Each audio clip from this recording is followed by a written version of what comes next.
Hey, what's up, studs? Ryan here, or MandRproductions, and welcome back to another LEGO Worst to First episode. Today we're going to take a look at all of the LEGO Star Wars The Last Jedi sets released through about October of 2018.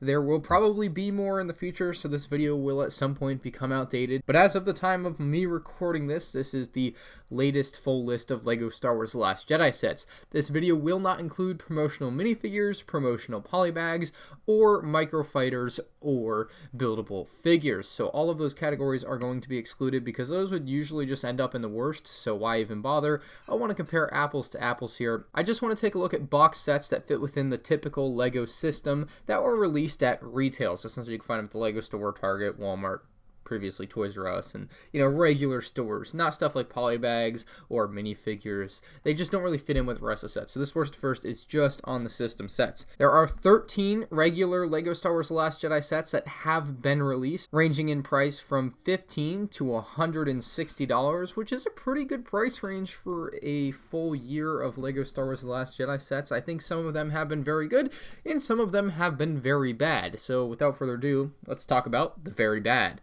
The worst of the worst, the biggest offender with Star Wars The Last Jedi, I think in many people's eyes, is clearly going to be the First Order AT-ST. This is the worst set, hands down, bar none. This thing is absolutely terrible. Let's start with just a simple examination of the minifigures. They slightly changed Captain Phasma for this set. Not a fan of that. Didn't love the new Captain Phasma helmet. They slightly thinned the printing on it, I think. I don't know. It doesn't look the best. And then you also get Finn and Rose, who are in just the stupidest undercover outfits. I don't know how many times Star Wars has done the stupid thing where people dress up in the Imperial uniforms. I'm just not a fan of that anymore. So they did that again, and then LEGO put those figures in here, and I'm just like, dude, those look terrible. And then, of course, BB-8, which I guess would be the highlight of this set, if there was one. He can pilot the First Order AT-ST. He sits right in the cockpit, I guess, of what would have been the cockpit. Now it's just kind of a plain flat area where he can control it from. The AT-ST itself has no head. It's just the legs and the, I guess, middle section, the torso-ish, very short torso. And then you, of course, have the giant guns as well. I will be honest, the guns on it don't look too bad, like the turrets on the front of it there. Don't look too bad. And then you also have this stupid stand off to the side, which is supposed to allow your figures to get onto the AT-ST. It's just like cringe. Why did they put that in there? It just doesn't. It's just such a small off to the side afterthought type of build that just really doesn't fit in with the rest of the set and makes me feel bad about it. The worst part about this set is that when it was released, you could also get a regular AT-ST with more pieces and the actual full head of the AT-ST for the same exact price. So this thing is a failure in every single way. First Order AT-ST, $40, 370 pieces, just absolute hot garbage. Next on the list, we have a nearly equally bad set. I think a lot of people didn't like this one. I was actually pleasantly surprised when I built this the first time around, and I actually did kind of like this set and have kind of fallen out of love with it again. It's the Resistance Transport Pod, and I think the most off-putting thing to me with this set is its color scheme. It's got some maroon red, it's got light and dark gray, it's got trans yellow, and then it's got like dark orange. None of that works together. It doesn't work together. Although I will say it looks unique, I guess, in the Star Wars universe, or I guess as unique as you can make it look, because in Star Wars The Force Awakens, there was a Resistance troop transporter which literally had the exact same cockpit area of this, just scaled down, so in that sense, it's not unique. But the color scheming is unique, so I'll give it that. Your minifigures, much like the other worst set down here, it includes Finn, Rose, and BB-8. I think there's a theme there. $30 for 294 pieces, not bad on the price, just an odd design and just something that doesn't really fit in with the rest of the sets in my opinion. Next on the list, we have the First Order Heavy Scout Walker, and I think this set gets more hate than it deserves. Set number 75177 with 554 pieces. The minifigures included are General Hux, a Resistance Trooper, a First Order Flame Trooper, and then you also have a First Order crew member. So not a bad figure selection. I just kind of wish there were more First Order troopers in this set. I think this set gets hate because it didn't end up in the movie and it looks weird. However, I think if it ended up in the movie, I think people wouldn't hate it as much. I think that might be what the hate stems from. I also think people think the crab walking mechanism is weird, although personally, I kind of like it. I honestly couldn't make this set any higher on this list, though, just because I think the other sets are better. I just don't think this one is as bad as a lot of people say it is. It has a nice and smooth crab walking mechanism with wheels that, like, so can roll on flat surfaces. Very nice and smooth. The cockpit is nice. It's a unique design in the Star Wars universe, not gonna lie. This particular vehicle does stand out from the other vehicles in the Star Wars universe, whether you think that's a good thing or a bad thing. In the summer of 2018, we had Snokes Throne Room, and this one got a lot of criticism for its price, $70 US for 492 pieces.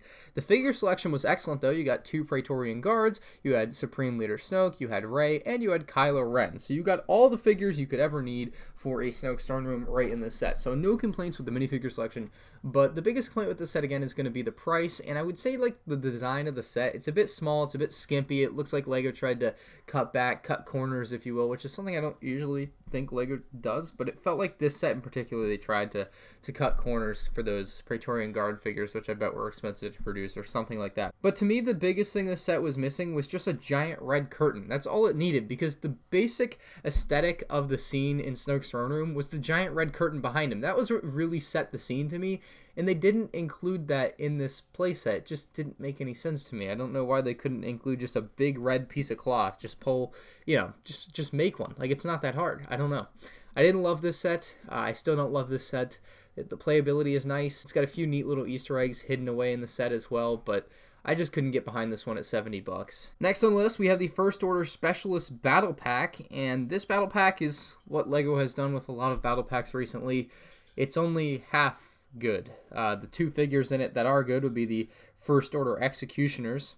The other 2 figures, the First Order crew member and the First Order shuttle pilot, I believe, or whoever the heck, I don't know. But the other 2 First Order figures in the set that aren't the Stormtroopers are just not very good. I am tired of getting those particular figures. They've shown up in too many sets.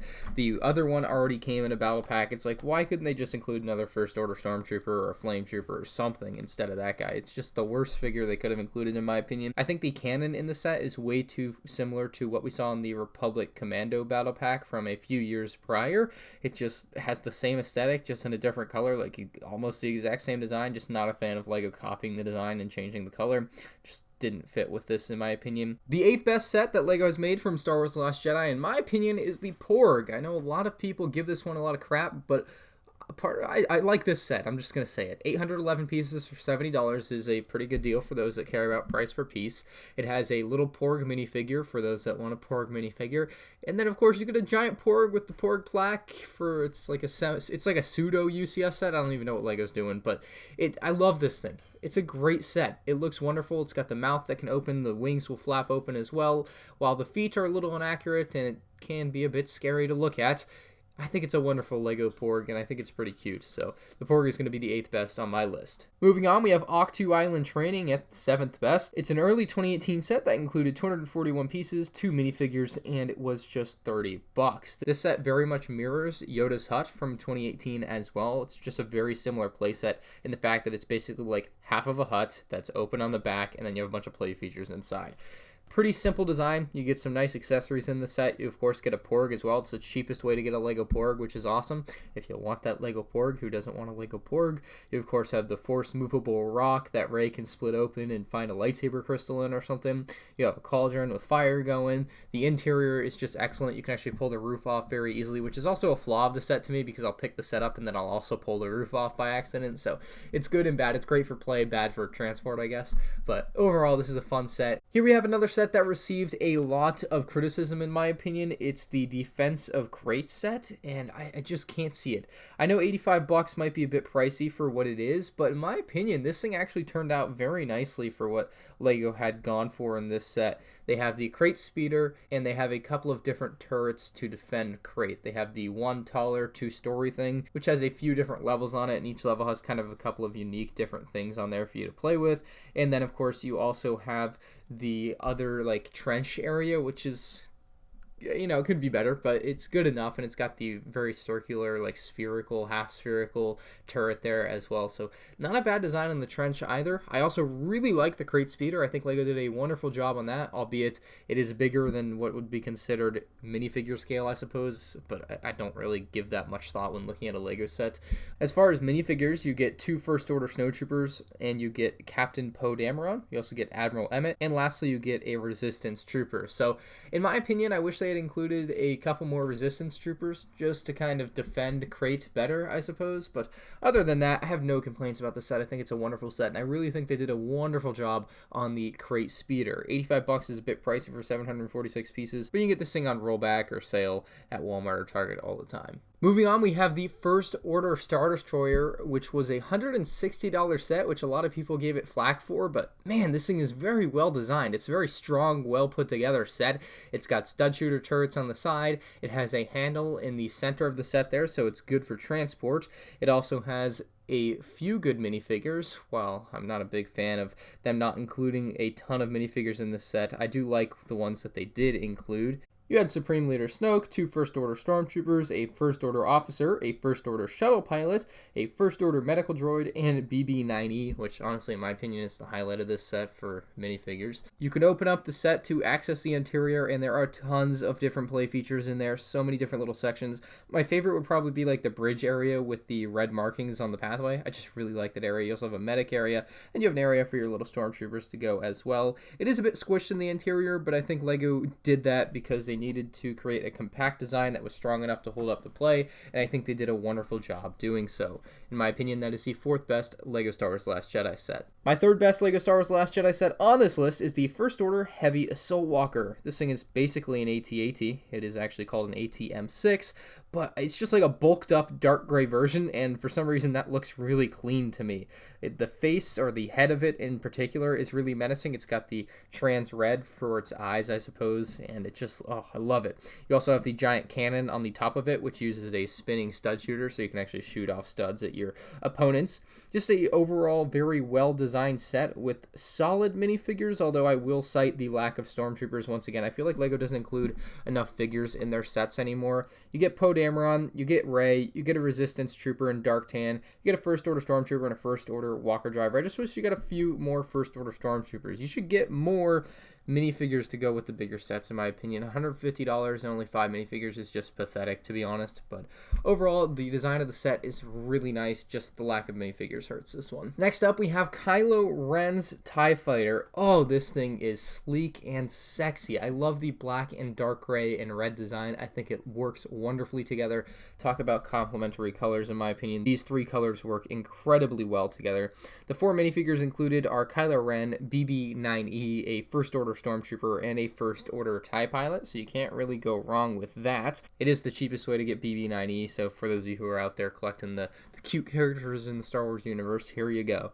The TIE Fighter itself very much mirrors a TIE Interceptor, except it's a little bit elongated. It's like a TIE Interceptor Darth Vader's TIE Fighter mix, I would say. And then it's in all black, which is dope. It's just a very well put together set, and I think $80 is a decent deal on this set. The second best LEGO Star Wars The Last Jedi set, in my opinion, is the Resistance Bomber. This $110 behemoth with just 778 pieces, which isn't a great price per piece for those of you that are sticklers for that, but I think this has a lot of large pieces that kind of make up for that. You get only 5 minifigures again, which is unfortunate. Just not a ton of figures to go around in these LEGO Star Wars The Last Jedi sets, but you do get Paige Tico, Poe Dameron, a Resistance Bombardier, a Resistance Bomber Pilot, and Vice Admiral Holdo. So pretty solid figure selection. I think that actually works well. My favorite feature on this set is the bombs that you can drop out of it. I think it works very nicely. You have 6 of the rounded black bombs that will drop right out of the center of the ship there when you pull a lever or something. I can't remember exactly how the feature works, but they just drop right out of the bottom very nicely.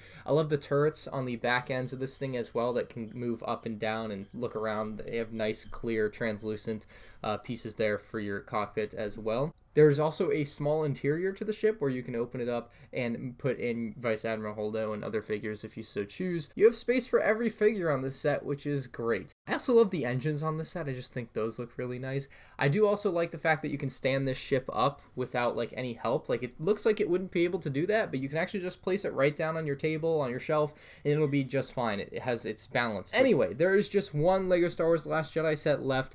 And that is the UCS or pseudo UCS BB-8. This thing is awesome. 1,106 pieces for $100. Again, for those that care about price per piece, there you go. You get one minifigure in here, and that's just the little BB-8.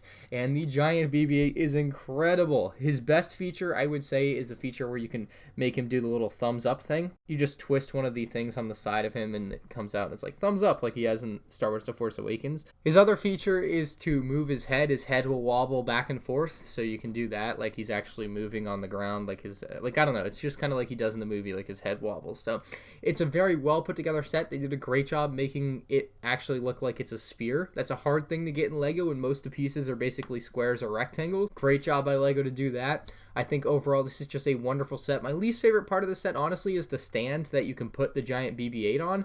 I find that is a tough thing for me to get to work. I actually don't even use my stand for my BB-8 because I just couldn't get it to work. But I don't know, maybe other people had different experiences. But this set is excellent. I think this is a really popular set. I think a lot of kids love this. I personally do love this. I think it's a really cute Lego Star Wars set, which you don't see too often outside of this and the Porg and the buildable Rey figures. So that's going to do it for this episode of Lego Worst to First. Let me know in the comment section down below what your favorite and what your least favorite Lego Star Wars Last Jedi set is that I covered in this video. If you guys did enjoy it, leave a like. If you're new to the channel, subscribe. Thank you all for watching. I'll catch you on the next one. Peace out.